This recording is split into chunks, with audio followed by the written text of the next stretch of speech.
करवावहै तेजस्विनावधीतमस्तु मा विद्विषावहै। ओम शांति शांति शांति। शंकरं शंकराचार्यं केशवं बादरायणं सूत्रभाष्य कृतौ वन्दे भगवन्तौ पुनः पुनः। ईश्वरो गुरुरात्मेति मूर्तिभेदविभागिने व्योमवद्व्याप्तदेहाय दक्षिणामूर्तये नमः। ओम शांति शांति शांति। तो विचार चल रहा था, तो अर्जुन अपनी बात कह के आ रहा था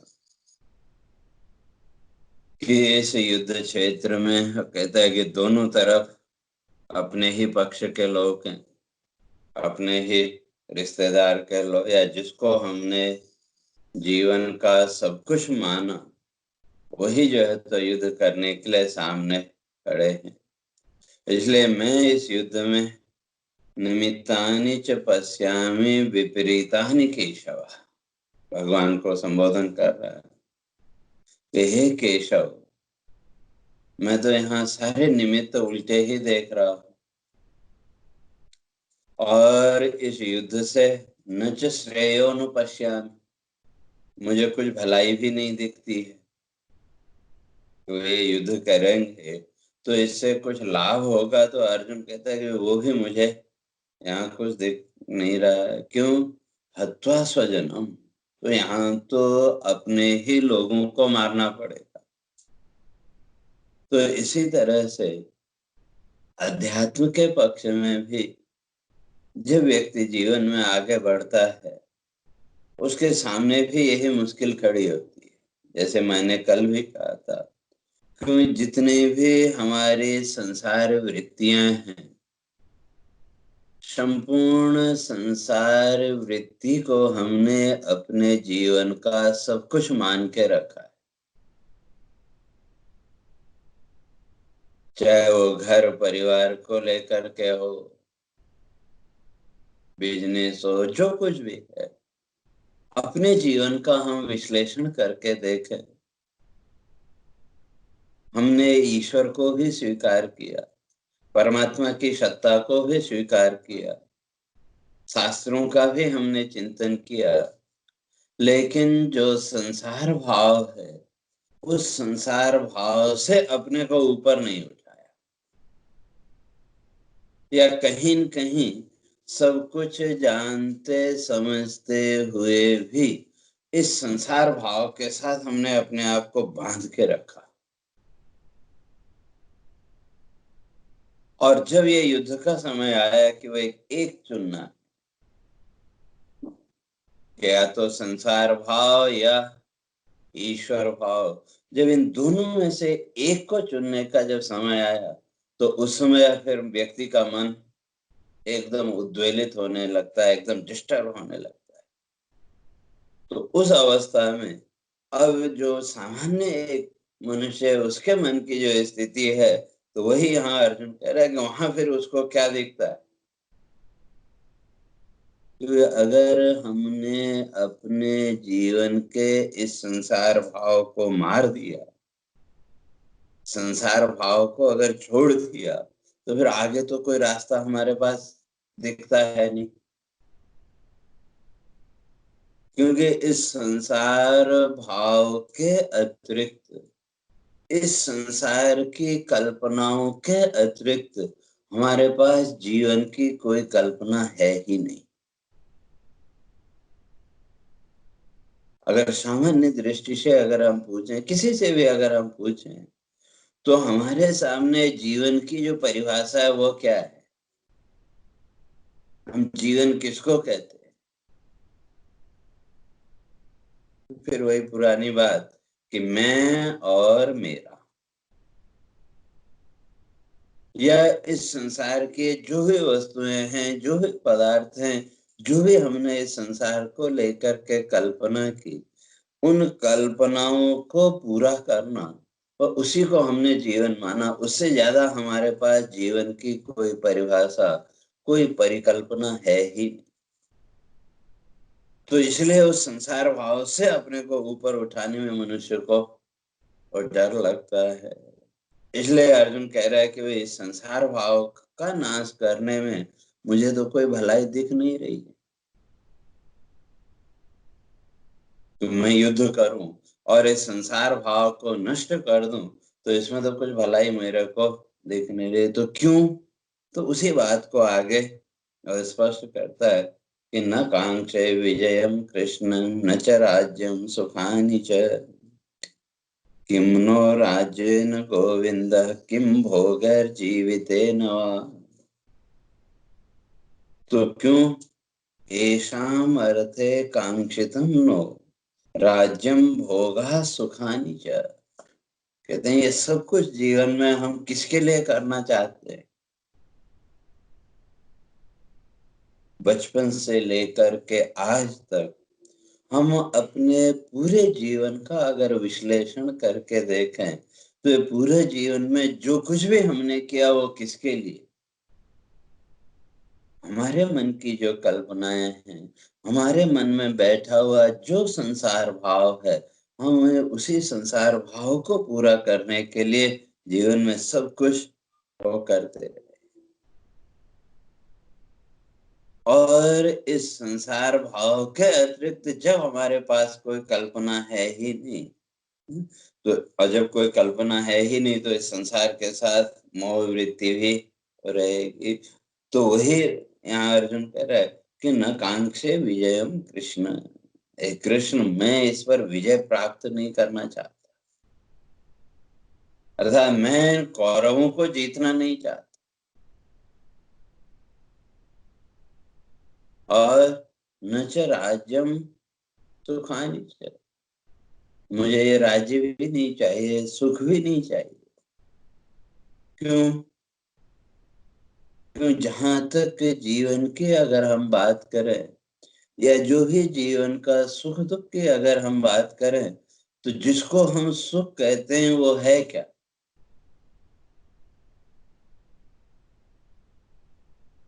जीवन को लेकर के जो भी हमारी कल्पनाएं हैं, जैसी भी हमारी, उन कल्पनाओं के अनुसार अगर हमारा जीवन चलता रहा, तो हमने अपने को सुखी मान लिया। और हमारी उन कल्पनाओं के अनुसार हमारा जीवन नहीं चला, तो हमने अपने को दुखी मान लिया। तो इस भौतिक जीवन में, इस संसार में सुख और दुख, इसकी हमारे पास और दूसरी कोई परिभाषा है ही नहीं। जिसको भी हम सुख कहते हैं, वो सुख क्या है? हमारी कल्पनाओं के अनुरूप हमारा अगर जीवन चलता रहा, तो हमने अपने को बड़ा सुखी मान लिया। और हमारी उन कल्पनाओं के अनुसार अगर जीवन नहीं चला, तो हमने अपने को दुखी मान लिया। तो इसलिए अर्जुन कह रहा है कि भाई हमारे पास तो इन भौतिक वृत्तियों के अतिरिक्त, इन संसार की वृत्तियों के अतिरिक्त जीवन की और कोई कल्पना है ही नहीं। और जब कोई कल्पना है ही नहीं, तो फिर विजय किस पर प्राप्त करनी?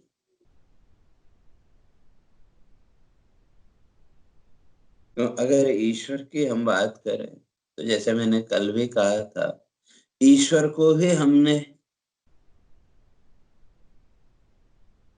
अपनी इच्छाओं की पूर्ति के साधन के अतिरिक्त और क्या माना?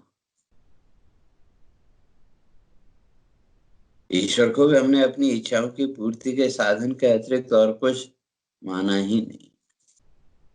ईश्वर को हमने स्वीकार किया, तो वो भी अपनी इच्छाओं की पूर्ति के लिए। लेकिन अपने आप को, अपने अंतर मन को हम टटोल के देखें तो क्या हम इन संसार की वृत्तियों पर, या हमारा जो जीवन में संसार भाव है, इस संसार भाव पर हम विजय प्राप्त करना चाहते हैं क्या? एक सामान्य व्यक्ति की दृष्टि से अगर देखें, कोई भी प्राणी, कोई भी मनुष्य स्वयं को इस संसार भाव से अलग करना ही नहीं चाहता, इस संसार भाव से अपने को ऊपर उठाना ही नहीं चाहता।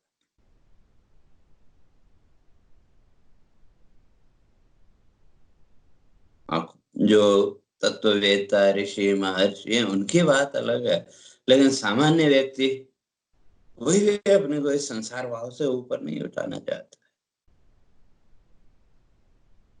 या थोड़ा सा हमने इस संसार भाव से अपने को ऊपर उठाया भी, तो अगले जन्म की कल्पना, चलो इस जीवन में ये वस्तुएं नहीं मिली तो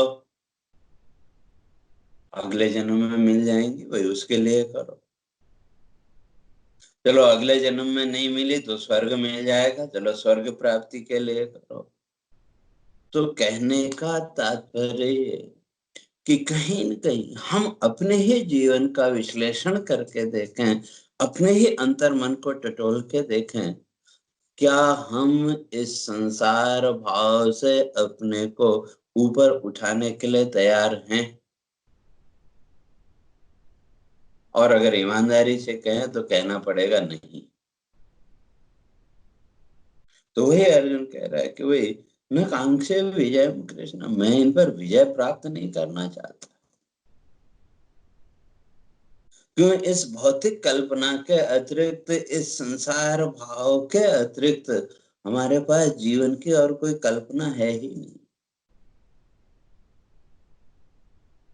हमने जीवन के बारे में कभी इस भौतिक भाव से, संसार भाव से ऊपर उठ के सोचा ही नहीं। तो इसलिए न कांक्षे विजयम, अर्जुन कह रहा मैं इस पर विजय प्राप्त नहीं करना चाहता।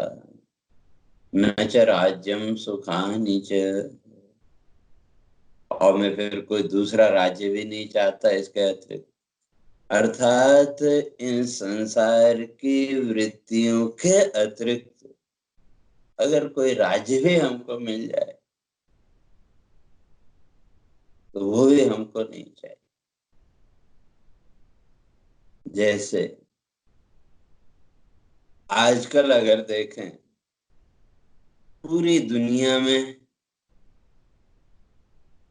कोरोना का भय छाया हुआ है, और कई लोग ऐसे भी हैं जो फंसे हुए हैं अपने घर परिवार से दूर। उनके जीवन की स्थिति को देखो, ठीक है, जो कहीं न कहीं इस अध्यात्म भाव से जुड़े हुए हैं, कहीं न कहीं जो शास्त्र चिंतन के भाव से जुड़े हुए हैं, तो उनके जीवन में कोई कष्ट नहीं है। क्यों? उनके पास इस संसार भाव से ऊपर उठ करके जीवन की एक कल्पना है, जीवन का एक चिंतन है। और जिन्होंने कभी शास्त्रों का विचार ही नहीं किया, शास्त्रों का चिंतन ही नहीं किया, तो उनकी स्थिति देखो। उनका जो जीवन है, उनके जो मन की स्थिति है, वहां तो इस संसार भाव के अतिरिक्त और कुछ नहीं। अगर जीवन की अगर आवश्यकता कहें तो अन्न आदि तो उनको भी मिल रहा है, लेकिन फिर भी वो अंदर ही अंदर डिस्टर्ब है।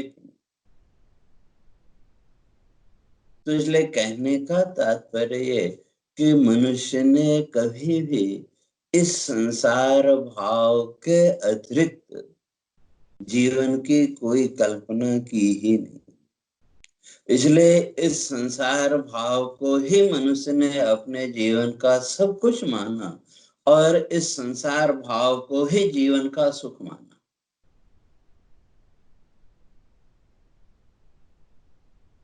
कहीं से कोई किसी नाते रिश्तेदार की कोई अच्छी खबर आ गई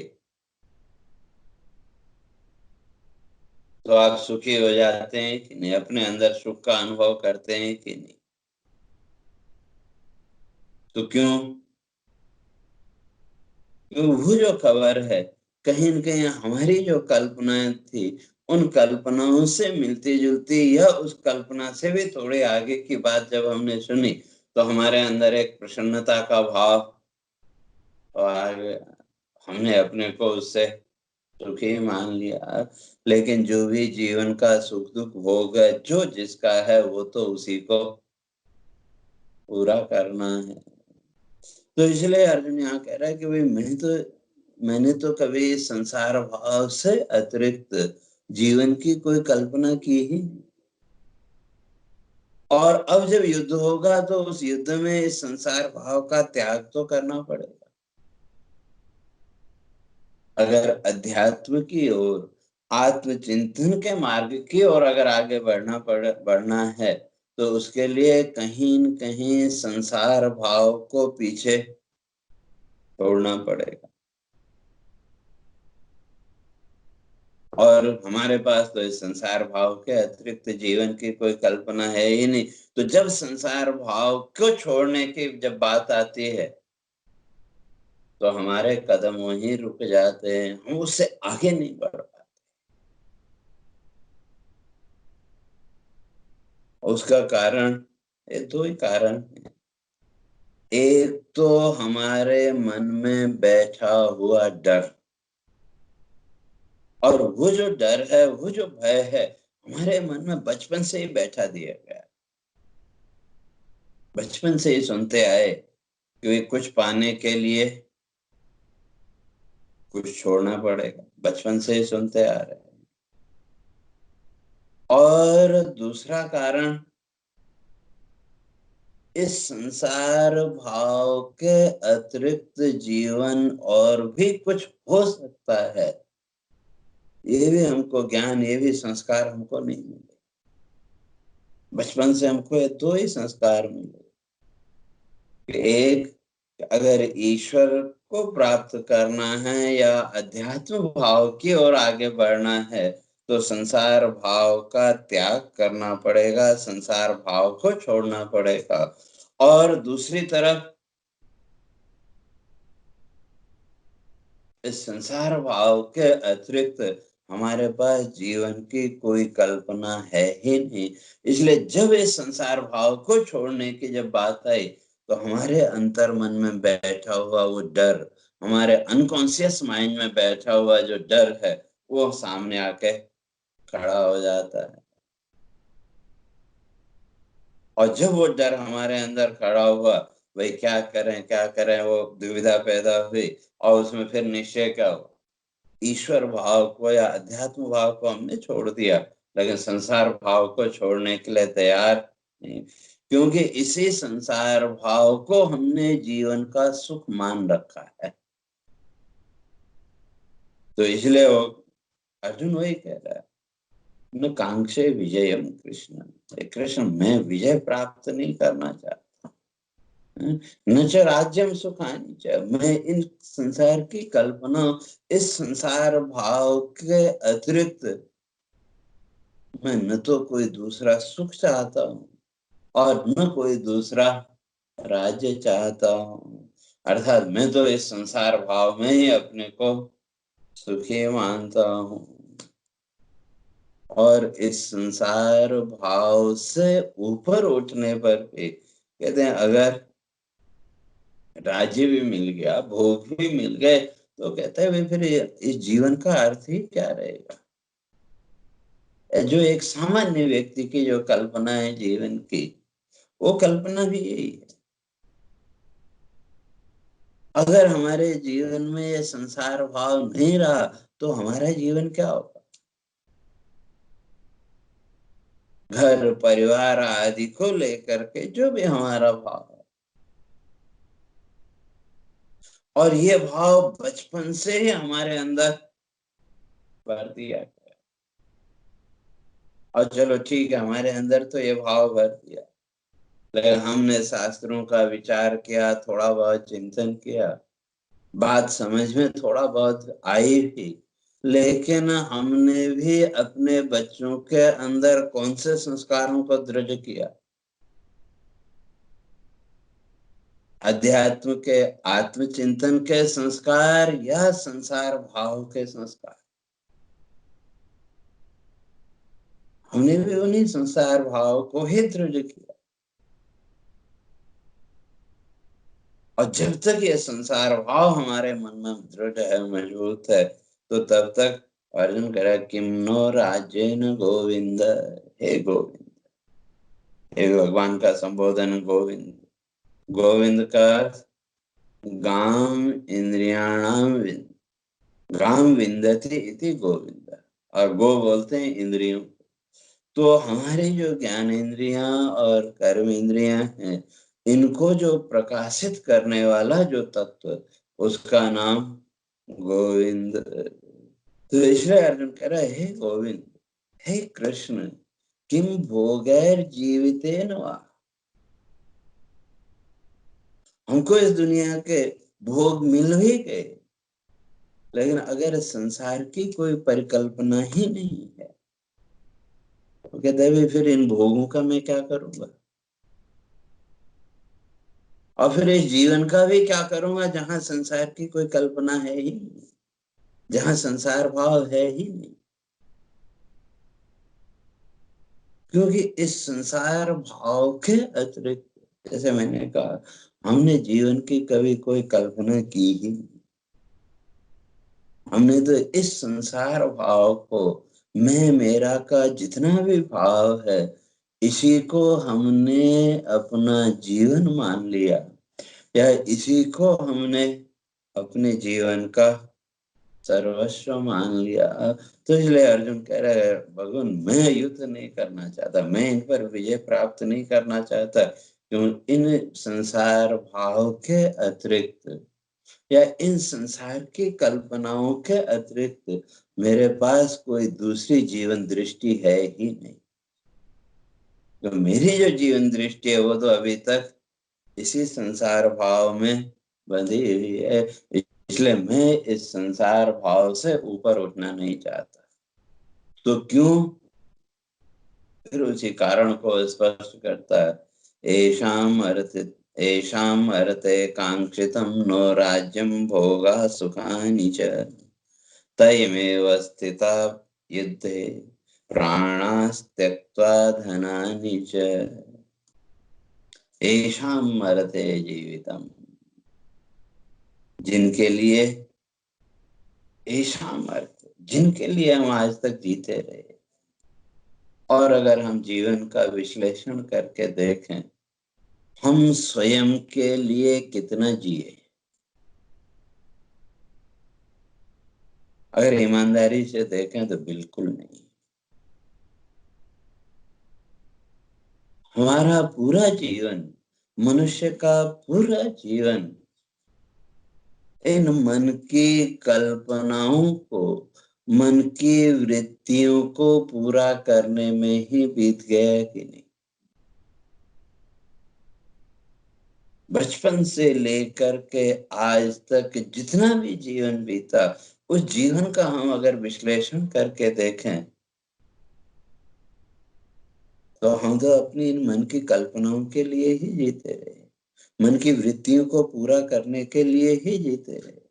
और जिन वृत्तियों को, जिन कल्पनाओं को पूरा करने के लिए हमने अपने जीवन को समर्पित किया, तो आप कहते हैं कि वे उन्हीं को त्याग दें? तो अर्जुन कहता है कि वो संभव नहीं है। ऐषाम अर्थे कांक्षितम राज्यम। तो जीवन का जो ही सुख वैभव है, जो ही राज्य है, जीवन के जो ही भोग हैं, वो हम किसके लिए चाहते हैं? जीवन में जो कुछ भी हमारे पास है, चाहे वो अध्यात्म की शक्ति हो या भौतिक शक्ति हो, भौतिक संपदा हो, इन दोनों संपदाओं का उपयोग हम किसके लिए करना चाहते हैं?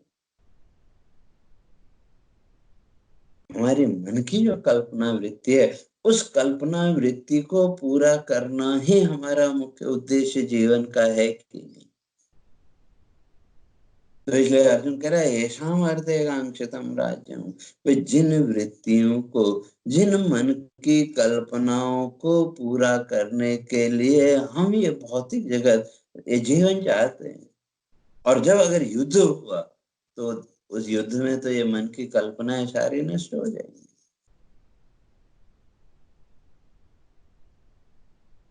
और जब ये मन की कल्पना ही नहीं रहेंगी तो फिर राज्य का भी अर्थ क्या, और जीवन के भोगों का भी अर्थ क्या। तो इसलिए वो कहते हैं फिर इन सब का त्याग करने से होगा। और अगर अध्यात्म की ओर बढ़ना है, अध्यात्म पथ पर आगे बढ़ना है, तो उसके लिए तो धीरे धीरे इस संसार भाव से हमें अपने को ऊपर उठाना पड़ेगा। मैं त्याग की बात नहीं करता, तो जहां त्यागने की बात आई तो हमारे मन के अंदर एक डर पैदा होता है, और उस डर के मूल में वही भाव कि कुछ पाने के लिए कुछ खोना पड़ेगा, बचपन से सुनते आए। और मानव स्वभाव जो है वो त्यागने का नहीं है। मानव स्वभाव में संग्रह की वृत्ति है, पकड़ने की वृत्ति है। इसलिए सबसे पहले ये त्यागने का जो डर है, हमें उस डर को अपने अंदर से निकालना पड़ेगा। तो हमारी आदत है पकड़ने की, जो भी सामने आए वो पकड़, चाहे वो हमारे आवश्यकता की वस्तु हो या ना हो, लेकिन पकड़ने की वृत्ति मानव की है। कोई भी घटना आपके सामने आई, कोई भी किसी भी घटना के बारे में आपने सुना, भले ही उस घटना से अपना कोई संबंध हो या ना हो, लेकिन फिर भी उस वृत्ति को पकड़ने की आदत हमारी बनी हुई है। और जहां उस वृत्ति को हमने पकड़ा तो उसके साथ ही फिर तरह तरह की कल्पनाएं भी हमारे अंदर प्रकट हुई। तो इसलिए जो मानव स्वभाव है उसमें है संग्रह की प्रवृत्ति, पकड़ने की प्रवृत्ति। तो वो हमारे लिए सहज है। तो इसलिए त्याग का डर छोड़ के केवल पकड़ना। जिस तरह से हमने इस संसार भाव को पकड़ के रखा है, वह ठीक उसी तरह से ईश्वर भाव को भी पकड़ना। और जैसे जैसे वो ईश्वर भाव, वो आत्म भाव हमारी पकड़ में आता जाएगा, जैसे जैसे उस आत्म भाव को पकड़ने में हम सफल होते गए, वैसे वैसे हमारा संसार भाव अपने आप पीछे छूटता चला जाएगा। तो इसलिए सबसे पहले हमारे मन के अंदर जो एक डर बैठा हुआ है त्यागने का, तो इस डर को दूर करना पड़ेगा। क्योंकि ये जितना भी संसार भाव है, ये तो समय के साथ हम छोड़ना चाहें या न चाहें, ये तो समय के साथ अपने आप टूट ही जाएगा। उसको चाह करके भी पकड़ के नहीं रख सकते। और अगर त्याग की अगर हम बात करें, इस संसार भाव का त्याग करना बहुत मुश्किल काम भी नहीं है। हम रोज उसका त्याग करते। जब आप सोने के लिए गए बिस्तरे पर, तो सबसे पहला काम इस संसार भाव का त्याग ही किया कि नहीं। इस संसार भाव को जब हमने पीछे छोड़ा, जब इस संसार भाव से हम मुक्त हुए, और जिस क्षण इस संसार भाव से मुक्त हुए उसी क्षण और हम निद्रा की अवस्था में पहुंच गए। और सुबह जब आंख खुली तो उस संसार भाव को जहां हमने छोड़ा था, वो वहीं से फिर से हमने उसको पकड़ना शुरू कर दिया, ये मेरा, ये है, वो है, तरह तरह के भाव। तो इसलिए अर्जुन ये कह रहा है कि वे जिन संसार की वृत्तियों को हमने अपने जीवन का सर्वस्व मान रखा था, जिन संसार की वृत्तियों को पूरा करने के लिए हमारा पूरा जीवन संघर्ष है, तो उन संसार की वृत्तियों का त्याग करना बड़ा मुश्किल है। तो अब वहां वही भौतिक पक्ष में कि वे जो भी युद्ध है, उस युद्ध के पीछे उद्देश्य क्या, वो कहता है येषाम अर्थे कांक्षितम, वे जिनके सुख के लिए। ठीक है, दुर्योधन के साथ शत्रुता का भाव है, भाई दुर्योधन अच्छा नहीं है, लेकिन सामने तो भीष्म भी हैं, द्रोण भी हैं और दूसरे लोग भी हैं जिनके प्रति अर्जुन के मन में कहीं न कहीं श्रद्धा का भाव भी है। तो इसलिए अर्जुन कह रहे हैं हम तो युद्ध करने इसलिए आए थे कि वे जो ये सम्मानीय जो लोग हैं वह इनको सुख मिले, इनको प्रसन्नता हो, लेकिन ये तो सब सामने खड़े हैं युद्ध करने के लिए। और कैसे तयमेव स्थिता युद्धे प्राणास्त्यक्त्वा धनानि च, तो वो जिनके लिए हम युद्ध करना चाहते हैं, जिन संसार की वृत्तियों के लिए हमारा जीवन संघर्ष है, वो तो स्वयं यहाँ अपने प्राण और अपनी संपत्ति का त्याग करके खड़े हुए हैं।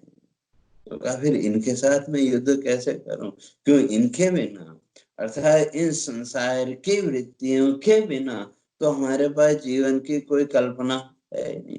और ये सारे संसार की जितनी भी वृत्तियां हैं, तो इन वृत्तियों की स्थिति पहले ही दुर्योधन अपने संबोधन में स्पष्ट करके आया कि मदर्थे त्यक्त जीविता। संसार की जो वृत्तियां हैं, इन वृत्तियों की जो नियति है वो क्या है, त्यक्त जीविता। उनको तो अपने प्राणों का त्याग करना ही है। तो कहने का अर्थ ये जो हमारे संसार की वृत्तियां हैं, ये संसार वृत्तियां तो अपने आप नष्ट होनी है, उसके लिए हमको कोई विशेष प्रयास की जरूरत नहीं है। जैसे एक जीवन, एक दिन का हम विचार करके देखें, सुबह जब आपकी आंख खुली, आंख खुलने के बाद जब आप बाहर आए, कमरे से बाहर आए, तो बच्चे को देखा, तो उस बच्चे को देखते ही मैं इसकी माँ हूँ, मैं इसका पिता हूँ, ये वृत्ति सामने प्रकट हुई कि नहीं, ये भाव प्रकट हुआ कि नहीं। और इतने में और बच्चा कहीं निकल गया, तो बड़े सामने आ गए, माता पिता सामने आ गए, तो उस समय फिर कौन सी वृत्ति प्रकट हुई, मैं इसका बेटा हूँ, मैं इसकी बेटी हूँ। तो पहले की वृत्ति कहाँ गई, गायब हो गई कि नहीं। तो ये जितना भी संसार भाव है, जितनी भी संसार वृत्तियां हैं, तो ये संसार वृत्तियां तो उत्पन्न होने वाली और नष्ट होने वाली, कोई भी स्थायी नहीं है। लेकिन हमने इन वृत्तियों को ही कहीं न कहीं अपने जीवन का जब आधार मान लिया, तो हमारे मन के अंदर ये अंतर मोह आदि की स्थिति उत्पन्न हुई, मोह आदि की स्थिति प्रकट हुई। तो इसलिए अर्जुन कह रहा है कि भाई फिर इनसे युद्ध क्या करना, ये तो पहले ही मरने मारने को तैयार हैं। और इन वृत्तियों से तो मैं युद्ध करना भी नहीं चाहता, युद्ध तो केवल दुर्योधन से है। लेकिन जो कौरव पक्ष में भीष्म द्रोण आदि जो सम्मानीय व्यक्ति हैं, अर्जुन कहता है कि भाई इनके साथ तो मैं युद्ध करना नहीं चाहता, इनके लिए तो सब कुछ है, लेकिन जब यही सामने युद्ध में खड़े हैं, तो क्या फिर मैं किसके विरुद्ध युद्ध करूं। इसलिए सामने कौन, तो वही कहते हैं आचार्य पितर पुत्र तथैव च पितामह मातुला स्वसुरा पौत्रा शाला संबंधिनस्तथा सब अपने ही संबंधी सामने खड़े हैं, तो इसलिए एतान न हंतुम इच्छामि, मैं इनको मारना नहीं चाहता। तो क्यों? तो मुख्य कारण है कि वे इनके बिना, इन संसार की वृत्तियों के बिना जब हमारे पास जीवन की कोई कल्पना है ही नहीं, तो क्या फिर मैं इन संसार की वृत्तियों को मार के क्या करूंगा? ये वृत्तियां ही नष्ट हो गई, संसार की वृत्तियां जब समाप्त हो गई, तो फिर जीवन का कोई अर्थ नहीं रहेगा। तो इसलिए उसी बात को आगे अर्जुन स्पष्ट करता है कि मैं इनको मारना नहीं चाहता। फिर इनको मारने के बाद कहते हैं, अगर मुझे 3 लोक का राज्य भी मिल जाए तो भी मुझे वो स्वीकार्य नहीं है, लेकिन इस संसार की वृत्ति बंधन में बंधे रहना स्वीकार्य है। एक जो सामान्य व्यक्ति की मन स्थिति, उसी को अर्जुन यहाँ स्पष्ट करता है। तो उसकी चर्चा फिर कल करेंगे। हरि ओम। पूर्णमदः पूर्णमिदं पूर्णात् पूर्णमुदच्यते पूर्णस्य पूर्णमादाय पूर्णमेवावशिष्यते। ॐ शान्ति शान्ति शान्तिः। शङ्करं शङ्कराचार्यं केशवं बादरायणं सूत्रभाष्य कृतौ वन्दे भगवन्तौ पुनः पुनः। ईश्वरो गुरुरात्मेति मूर्तिभेदविभागिने व्योमवद्व्याप्तदेहाय दक्षिणामूर्तये नमः। ॐ शान्ति शान्ति शान्तिः।